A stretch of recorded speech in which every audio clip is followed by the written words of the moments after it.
ඔයා කැමති නේද වගේ යාළුවට වඩා වැඩිපුර ලකුණු ගන්න?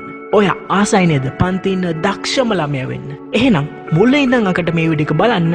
මම අද ඔයාලට මේ කියලා දෙන ක්‍රම ලෝකෙ වටේම ඉන්න පරීක්ෂකයන්, දාර්ශනිකයන්, උගතුන් 100ක් සාර්ථකයි කියලා තහවුරු කරපු ක්‍රම. ඉතින් මේ දේවල් පාවිච්චි කරලා ඔයාට අනිවාර්යෙන් පුළුවන් ඔයාගේ යාළුවව පරද්ද මේ වීඩියෝ එක 4-5 වතාවක් බලලා මේ කියන දේවල් හොඳ තේරුම් ගන්න. ඒවා ක්‍රියාත්මක කරන්න පුළුවන් නම් ඔයා පන්තියේ ඉන්න දක්ෂම ළමයා වෙන එක නවත්තන්න කාටවත් බෑ.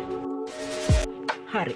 ඔයා දැන් තීරණය කරන්නේ මේ වීඩියෝ එක දිගටම බලනවා කියලා. ඒ කියන්නේ ඔයාට දක්ෂයෙක් වෙන්න ඕමනාව තියෙනවා. ඉතින් ඒක යථාර්ථයක් බවට පත් කරගන්න ඕන නම් ඔයාට දක්ෂයෙක් වෙන්න ඕන නම් ඔයාට සිද්ධ වෙනවා මෙන්න මේ දේවල් දෙක අනිවාර්යෙන් කරන්න. මම දැන් ඔයාට කියන්න යන්නේ ඔයා කරන්න ඕන දේවල් දෙක ගැන. පළවෙනි එක, ඒ තමයි ඔයා හිතන විදිය වෙනස් කරගන්න ඕන. දෙවෙනි එක, ඔයා හිතන විදිය වෙනස් කරගත්තට පස්සේ ඔයා දවස ගත කරන විදිය වෙනස් කරගන්න ඕන. මේ වැඩ දෙක කරන්න නැතුව පුතේ ඔයාට කවදාවත් දක්ෂයෙක් වෙන්න බෑ. මම මුලින්ම කියලා දෙන්න ඔයා හිතන විදිය වෙනස් කරගන්නේ කොහොමද කියලා. දැන් ඔයාට ඕන ඔයාගේ යාළුවව පරද්දන්නනේ. යාළුවට වඩා වැඩිපුර ලකුණු ගන්න ඔයාට උමනාව තියෙන්නේ. ඔයා හිතන විදිය වැරදි. අන්නේ හිතන විදිය වෙනස් කරගන්න ඕන. මොකද යාළුව පරද්දන්න කලින් ඔයාවම පරද්ද ගන්න ඕන. ඒ කිව්වේ මොකද්ද? මම උදාහරණයකින් කියන්නම්කෝ. හිතන්න ඔයා ඊයේ පැය දෙකක් පාඩම් කරා. එහෙනම් අද ඔයා උත්සාහ කරන්න ඕන පැය 2යි විනාඩි 15ක් පාඩම් කරන්න. එතකොට ඊයේ ඔයා කරපු රෙකෝඩ් එක අද ඔයා පැරද්දුවා. ඔයා කරපු දේ ඔයා විසින්ම පරාජයට පත් කරා. ඊයේ පැය 2යි පාඩම් කරේ, අද පැය 2යි විනාඩි 15ක් පාඩම් කරනවා. හෙටත් කරන්නේ ඒකම තමයි. හෙට අපි පාඩම් කරනවා පැය 2යි විනාඩි 30ක්. ඉතින් මෙන්න මේ විදිහට ඔයා දවසින් දවස ඉස්සරහට යනවා. මොකද ඔයාගේ අරමුණ තියෙන්නේ ඔයාගේ යාළුව පරද්දන්න නෙවෙයි, ඔයාවම පරද්දන්න. ඉතින් අද දවස කරන දෙයට වඩා වැඩිපුර දෙයක් හෙට දවසේ කරනවා. අන්න එහෙම තමයි දක්ෂයෙක් වෙන්නේ. ඊළඟට ඔයා හිතන්න ඕන විනාඩි 5ක තියෙන වැදගත්කම. ඒකත් මම උදාහරණයක් පැහැදිලි කරන්නම්කෝ. හිතන්න අද ඔයා ඉංග්‍රීසි වචන 5ක් පාඩම් කරනවා. මේ විදිහට ඔයා දවසකට ඉංග්‍රීසි වචන 5ක් පාඩම් කරොත් එහෙම සතියක් යනකොට ඔයා වචන 35ක් පාඩම් කරලා, මාසයක් යනකොට ඔයා වචන 150ක් විතර පාඩම් කරලා, අවුරුද්දක් ගත වෙනකොට ඔයා වචන 1800ක් පාඩම් කරලා, ඔයා වචන 5කින් පටන් ගත්ත මේ වැඩේ අවුරුද්දක් වෙනකොට වචන 1800ක් බවට පත් වෙලා. හිතන්නකෝ විනාඩි 5ක තියෙන බලය කොච්චරද කියලා. ඉතින් කල්පනා කරන්නකෝ මේ පුංචි පහේ තියෙන වටිනාකම. මොකද කාලේ ගත වෙන්න මේ පුංචි දෙයක් වුණත් මහ විශාල දෙයක් බවට පත් වෙනවා. ඒ ටික හොඳටම ඇති ඔයා දක්ෂයෙක් බවට පත් කරගන්න. ඔයා හිතන්න ඕන තව දෙයක් තමයි පරාජයන් අත්හරින එක. හිතන්නකෝ මොකක් හරි හේතුවක් හන්ද ඔයාට කලින් දවසේ පාඩම් කරගන්න බැරි වුණා කියලා. ඉතින් එහෙම වුණයි කියලා ඔයාගේ හිත නරක කරගන්න එපා.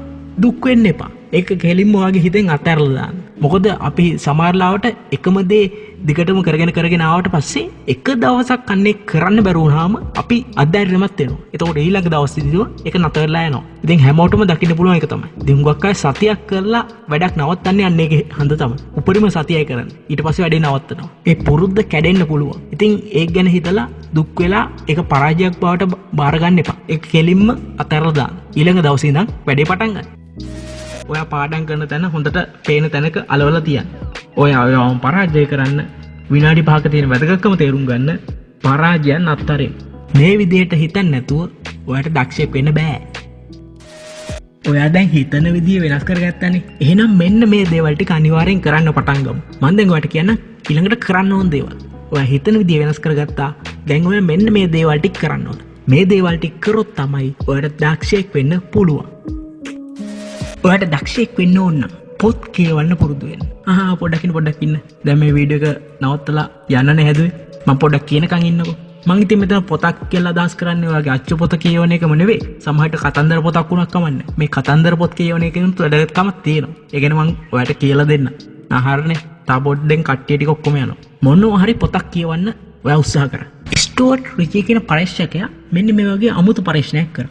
එයා අවුරුදු 7-16 අතර වයස් සීමාව ඉන්න නිවුණු දෙන්නෙක් තෝරගෙන එක්කෙනෙකුට පොත් කියවන්න කියලා නියම කරා. මේ නිවුණු දෙන්නගෙන් එක ළමයෙක් වැඩිපුර පොත් කියවනවා. අනිත් ළමයා ඇත්තට පොත් කියවන්නේ නැහැ. ඉතින් යම් කාලයක් ගත වුණාට පස්සේ එයා මේ ළමයින් දෙන්නගේ තත්ත්වය ගැන පරීක්ෂා කරලා බැලුවා. පොත් ගොඩාක් කියවපු ළමයා ගොඩාක් ඉස්සරහින් ඉන්න බව එයාට තේරුණා. පොත් කියවපු ළමයාගේ බුද්ධිය වර්ධනය වෙලා තිබුණා. ඒ ළමයාට පුළුවන්කම තිබුණා එයාගේ සහෝදරයාට වඩා වැඩිපුර ලකුණු ගන්න. ඒ වගේම එයාට පුළුවන්කම තිබුණා මේ අනිත් කෙනෙක්ගේ හිතේ තියෙන දේවල් තේරුම් ගන්න. අනික් කෙනෙක් ගැන අනුකම්පාව ඇති කරගන්න මේ වැඩිපුර පොත් කියවපු ළමයාට පුළුවන්කම තියුණා. ඉතින් කවදාවත් පොත් කියවපු නැති ළමයෙක්ට නම් එකපාරට පොතක් කියවන එක හරිම අමාරු දෙයක් වෙන්න පුළුවන්. ඉතින් ඔයා දවසකට පිටු 2ක් කියවන්න උත්සාහ කරන්න. කලින් කිව්වේ මේ පුංචි දෙයක තියෙන වැදගත්කම. ඒක තේරුම් ගත්තනේ දැන්. දවසකට පිටු 2ක් කියවන්න. ඊළඟ දවසේ පිටු 2ක් කියවන්න. මේ විදිහට ඔයා පොඩ කියවන්න පටන් ගන්න. මේ පොත් කියවනවා වගේම තව වැදගත් දෙයක් කරන්න ඕන. ඒ තමයි මේ කියවපු පොතේ තියෙන දේ මේ අද දවසේ පිටු 2ක් කියවුවානේ. මේ කියවපු පිටු දෙකේ තියෙන දේවල් ටික ඔයා ඉගෙනගත්ත දේවල් දෙක තවත් කොලයක ලියන එක. මොකද කොච්චර පොත් කියවුවත් වැඩක් නැහැ. ඒ ඉගෙනගත්ත දේවල් ටික අපේ මොලේ තැම්පත් වෙලා නැත්නම් ඒක ගහගෙන ගිහිල්ලා නම් එහෙනම් කිසිම වැඩක් නැහැ. ඉතින් අද දවසේ ඔයා පොතක පිටු 2ක් කියවලා ඒකේ මොන හරි දෙයක් ඉගෙන ගත්තා කියලා හිතන්නකෝ. ඒ ඉගෙන ගත්ත දේ ඔයාගේ වචනයෙන් ලියන්න. මම පාවිච්චි කරන ක්‍රමයක් තමයි ප්‍රශ්නය සහ පිළිතුර කියන ව්‍යුහය පාවිච්චි කරලා මේ පොතකින් මම ඉගෙන ගත්ත දෙයක් නැවත ලියාගන්නේ. හිතන්නකෝ මම කෘත්‍රිම බුද්ධිය ගැන පොතක් කියවුවා කියලා. ඉතින් මම ඉගෙන ගත්තා මේ කෘත්‍රිම බුද්ධිය කියන්නේ මොකක්ද කියලා. එහෙනම් මම ලියනවා ප්‍රශ්නයක්. කෘත්‍රිම බුද්ධිය anu කුමක්ද? මගේ වචන වලින්ම මම ප්‍රශ්නය වෙන පොතක ලියනවා. ඊට පස්සේ මම ඒකට පොඩි උත්තරයක් දෙනවා. ඉතින් මම කලිනුත් මේ ගැන ඔයාලට කියලා තියෙනවා. ඔයා අච්චු පොතේත් ඔයාගේ පාඩම් පොත්වල තියෙන කාරණා ප්‍රශ්නය සහ පිළිතුරු විදිහට වෙන කොළවලට අරගන්න. එතකොට ඔයාලට හරිය ඉක්මනට ඒවා පාඩම් කරගන්න පුළුවන්. පාඩම් කරන්න හරිම ලේසි. මේ විදිහට ටික කාලයක් ඔයා පොත් කියවන්න පුරුදු වුණාට පස්සේ ඒක ඔයාලට බයිසිකලයක් පදිනවා වගේ හරිම පහසුවෙන් කරන්න පුළුවන්. ඔයා කවදාවත් කියවන්නේ නැති අමුතු වර්ගයේ පොත් කියවන්න. හිතන්නකෝ ඔයා නිතර කියවන්නේ විද්‍යා පොත් කියලා. එහෙනම් ඊළඟ දවසේ ඉතිහාස පොතක් අරන් එන්න. නැටුම් ගැන තියෙන පොතක් අරන් ඒක කියවන්න. සංගීතය ගැන තියෙන පොතක් අරගෙන ඒක කියවන්න. ඉතින් මේ විදිහට විවිධ ශාස්ත්‍රයන් වල පොත් කියවන්න උත්සාහ කරන්න. ඒක ඔයාගේ අනාගතයට වැදගත් වෙන්න පුළුවන්. තව දෙයක් අලුත් පොතක් කියවන්න කිව්වම දැන් මතක් වුණේ. ඔයා හැමදාම කරන දෙයක් ඒ දේ අලුත් විදිහට කරන්න උත්සාහ කරන්න. හිතන්නකෝ ඔයා හැමදාම එකම පාරෙන් ඔයා ගෙදරට යනවා කියලා. අද වෙන පාරක් try කරලා බලන්න. හිතන්නකෝ ඔයා හැමදාම එකම කෑම හදනවා කියලා. ඔයා අලුතින් මොන හරි අලුත් කෑමක් හදන්න උත්සාහ කරන්න. මේ විදිහට හැමදාම එකම විදිහට කරන දේ වෙනස් විදිහට කරන ක්‍රම ගැන කල්පනා කරන්න. ඒ විදිහට ඔයා වැඩ කරොත් ඔයාට දක්ෂයෙක් වෙන්න පුළුවන්. ඉතින් මේ විදිහට විවිධ දේවල් කරලා ඔය අලුත් දෙයක් ඉගෙන ගන්නවානේ. ඒ ඉගෙනගත්ත දේ පාවිච්චි කරන්න. ඒක පාවිච්චි කරේ නැතොත් එහෙම ඒකෙන් ඇති වැඩක් නැහැ. ඔයා උත්සාහ කරන්න. ඔයා දන්න දැනුම පාවිච්චි කරලා තව අලුතින් දේවල් පොත්වලින් කියවල හොයාගෙන ඔයා ඉගෙනගත්ත දේ යථාර්ථයක් බවට පත් කරන්න. එහෙම කරොත් එහෙම ඔයා ඉගෙනගත්ත දේ හැමදාටම මතක හිටිනවා. කවදාවත් අමතක වෙන්නේ නැහැ. ඒ ඉගෙනගත්ත දේ පාවිච්චි කරන්න කිව්වම තව ඔයාට කරන්න පුළුවන් දෙයක් තමයි ඔයා ඉගෙන ගත්ත දේ තව කෙනෙකුට කියලා දෙන්න. ඔයා ඉගෙන ගත්ත දේ තව කෙනෙකුට කියලා දෙනකොට ඔයාගේ මතකයේ තවත් ශක්තිමත් වෙනවා. ඔයාට මේ විෂය ගැන තියෙන දැනුම තවදුරටත් වැඩි වෙනවා. මොකද ඔයාට තව කෙනෙකුට ඒක කියලා දෙනකොට විෂය ගැන කල්පනා කරන්න ඕන විදිය වෙනස් වෙනවනේ. ඒතර එයා ඔයාගෙන් ප්‍රශ්න අහනකොට ඒවට උත්තර සපයනකොට ඔයා ඒ විෂය ගැන හිතන විදිය සම්පූර්ණයෙන්ම කනපිට ගහිනවා. එතකොට ඔයා දැන්ටමත් දන්න දේවල් වලට අමතරව අලුත් කරුණු අලුත් දේවල් හොයාගන්න ඔයාට සිද්ධ වෙනවා. ඉතින් හැමතිස්සෙම ඔයා ඉගෙන ගත්ත දේ තව කෙනෙකුට කියලා දෙන්න උත්සාහ කරන්න. ඒක ඔයා ළඟ තියාගෙන පල් වෙන්න දෙන්න එපා. ඔයාට පන්තියේ ඉන්න දක්ෂයා වෙන්න ඕනද? එහෙනම් ඔයා තව දෙයක් කරන්න. ඒ තමයි දක්ෂ යාළුවෝ කණ්ඩායමක් හදාගන්න. මොකද අපි හිතන විදිය අපි ක්‍රියා කරන විදිය සම්පූර්ණයෙන්ම වෙනස් වෙනවා අපි ළඟ ඉන්න යාළුවෝ නිසා. ඉතින් හොඳ දක්ෂ යාළුවෝ සෙට් එකක් ඉන්නවා නම් ඔයත් ඉස්සරහට තල්ලු වෙනවා. ඉතින් මේකෙදි අදහස් කරන්නේ විභාගෙට වැඩිපුරම ලකුණු ගන්න ළමයි ඉන්න කණ්ඩායමකට ඔයා යන්න කියලා. මේ දක්ෂකම එහෙනම් බුද්ධිය කියලා අදහස් කරන්නේ. හිතන්නකෝ දැන් එක ළමෙක් ඉන්නවා එයාට පුළුවන් හොඳට සින්දු කියන්න. තව ළමයකට පුළුවන් හොඳට ක්‍රීඩා කරන්න. තව ළමයකට පුළුවන් හොඳට කතා කරන්න. මේ අයත් ඔයාගේ යාළුවෝ කණ්ඩායමකට එකතු කරගන්න. මොකද ඕනම කෙනෙකුට එයාට ආවෙනික එයාට උරුම වෙච්ච දක්ෂකමක් තියෙනවා. මොනවා හරි දෙයක්. විභාගෙට ලකුණු ගන්නකම විතරක් නෙවෙයි. ඒ අයගෙන් ඔයාට ඉගෙන ගන්න දේවල් ගොඩක් තියෙනවා. සංගීතය ගැන කිව්වම තව දෙයක්.